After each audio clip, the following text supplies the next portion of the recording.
UND could take away that's positive in this one, the depth of this team was fully showcased tonight. 6 goals coming from 6 different goal scorers.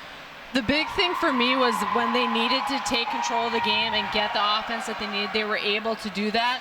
They were sloppy in other areas, but when they needed to take control and get the lead, they were able to do that. So I think that's a big takeaway, even though they allowed 4 goals tonight. North Dakota has scored first in 10 of its 11 games this season. They do so again tonight as you take a look at your Heartland Chevy dealers highlights from tonight. 6th goal of the season by Hunter Johannes on the power play. UND has a power play goal in 6 of 11 games this year.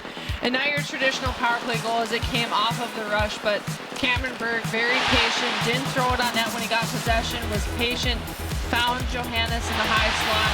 A great shot, great one-time shot, and great finish. And just 3 minutes later, Jaden Perron looking for Cameron Berg. Instead, there's a deflection up front for his 6th goal of the season, 3 goals in the last 4 games for Perron. Yeah, these freshmen in front of the net and around the net, they're so poised and patient with the puck. And so here now you have Perron doing the same thing. Forces the play a little bit, but follows the play up to the net, able to get the puck back on his tape and passing it. Heading into the second period, 9 points in the last 5 games for Owen McLaughlin. He had 2 goals all of last season, 3rd of the year already coming in the second. He's really stepping into his own, and Jackson Blake really sets this one up for him. Great patience, comes around the top, doesn't force anything, finds Owen McLaughlin backdoor, and just a tap in for him. But 2 minutes later, here come the Red Hawks. PJ Flecker, 4th of the season, cutting the deficit.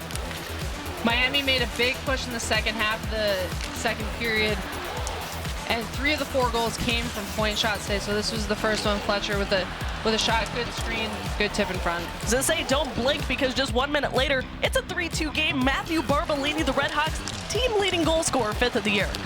Barbolini, one of his 2 points here, an untimely turnover, and then Miami able to capitalize on the offense. Something that they're going to look to do tomorrow is create chances off the turnovers. Part of 2 goals on 6 shots for Miami, but UND responds. Jackson Blake, his team leading 7th of the year. And this is what I was talking about, taking control and responding when you needed it, and Jackson Blake doing that here with this goal. 11 points in 5 games versus Miami for Jackson Blake. Still in the second period, 2-on-1 breakaway.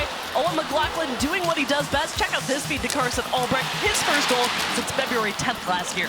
I think he probably could have tried and scored on it, but just such an unselfish play on his part to feed it over to Albrecht for the finish. My dad always says, get to your seats for the start of the period, because you never know what's going to happen. Dylan James just 7 seconds in, his first goal of the season and first since last March. This goes all the way back to the pregame show.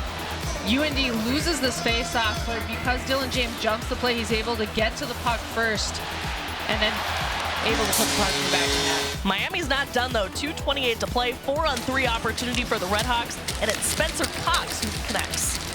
Yeah, this is the second of the third goal from the 3 goals from the point. His head is up, he gets the puck at the top there on the power play, and just a great shot and a great screen in front of the net. And you can't argue that Miami didn't play the full 60 minutes all the way down to the final seconds, because with just 2.4 to play, Jack Clement throws it on net. Miami's going to go back and look at tape and just see good things happen when you put pucks on net, especially when you have 3-point shots that turned into goals.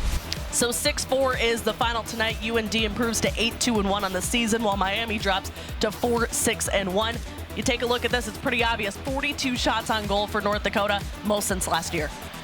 You wouldn't think that, just by looking at stats alone and taking the score out of it, you wouldn't think that UND would have this close of a game, but something, they got the win, they got the points that they needed, but definitely going to go back and look at tape and want to make some big improvements for tomorrow. Talk about how big of a night Owen McLaughlin had points-wise, but how about on the faceoffs as well?